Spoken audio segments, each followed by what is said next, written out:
దేశవ్యాప్తంగా అన్ని గ్రామ పంచాయతీలలో ఈబీసీ రామోజీ చట్టాన్ని రద్దు చేయాలని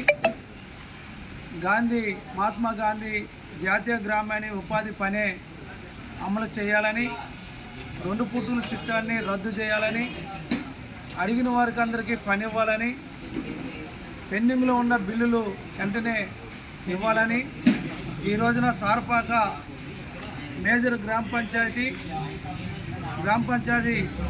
సెక్రటరీ గారికి ఈబీసీ రామోజీ చట్టాన్ని రద్దు చేయాలనే వినతి పత్రంతో పాటు అదే రకంగా స్థానికంగా ఉన్న సమస్యలను వెంటనే పరిష్కారం చేయాలని ఈ రోజున వినతి పత్రంలో అధికారులకు ఇవ్వడం జరిగింది.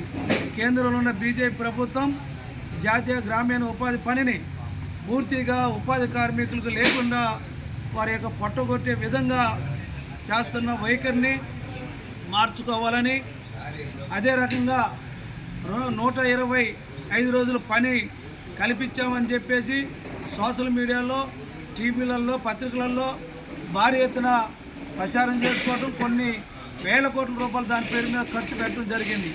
కానీ ఇవాళ ఆ ఉపాధి పనికి కేటాయించింది నార్మల్. ఈ యొక్క దేశంలో ఉపాధి కార్మికులకి సుమారుగా 2,50,000 కోట్ల రూపాయలు కేటాయించాల్సిన అవసరం ఉంది. కానీ 95,000 కోట్ల రూపాయలు కేటాయించారు. ఈ దేశంలో ఉపాధి పనిని పూర్తిగా దానికి డబ్బులు కేటాయించకుండా పని చేయమని చెబుతున్నారు. ఆ పని కూడా ఇవాళ గ్రామాలలో ఇప్పటికీ పని పూర్తిగా బంద్ అయిపోయింది. పూర్తిగా ఉపాధి పనిని ఆఫ్ చేశారు. ఆ పనిని కూడా చూపించే పరిస్థితి లేదు.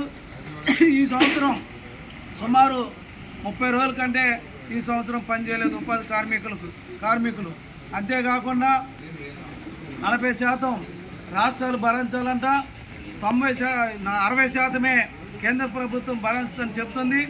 40% ఖర్చు పెట్టి కేంద్రానికి పంపితే 60% పంపిస్తామని చెప్తుంది. అందుకోసం ఈ పనిని కొట్టకుండా తిట్టకుండా కార్మికులందరూ వాళ్ళే పని బంద్ చేయాలా, వాళ్ళే సావాలన్నట్టుగా ఇవాళ మోడీ ప్రభుత్వం అనుసరిస్తుంది. ఇలాంటి వైఖరి వెనుక తీసుకోవాలి. ఇవాళ దేశవ్యాప్తంగా జరుగుతున్న గ్రామ పంచాయతీ ఆఫీసుల ముందు నిరసన ధర్నా ఇవాళ దేశవ్యాప్తంగా జరుగుతుంది. ఈ పనిలో ప్రమాదాన్ని చేసుకొచ్చి ఉపాధి కార్మికులందరూ కూడా ఇంటికి పంపించే విధంగా చేసిండు. కళ్ళు కనపట్లేదని, ముఖం ముడతలు వచ్చిందని అనేక రూపాయలతోటి యాప్లో ఫీడ్ చేసి ఆ యాప్ ద్వారాగా మరి ఉపాధి కార్మికులు పని లేకుండా చేయాలనే కుట్రని మేము వ్యతిరేకిస్తున్నాం.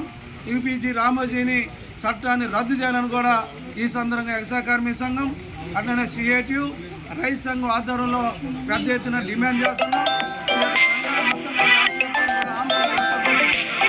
తెలియజేస్తున్నాం.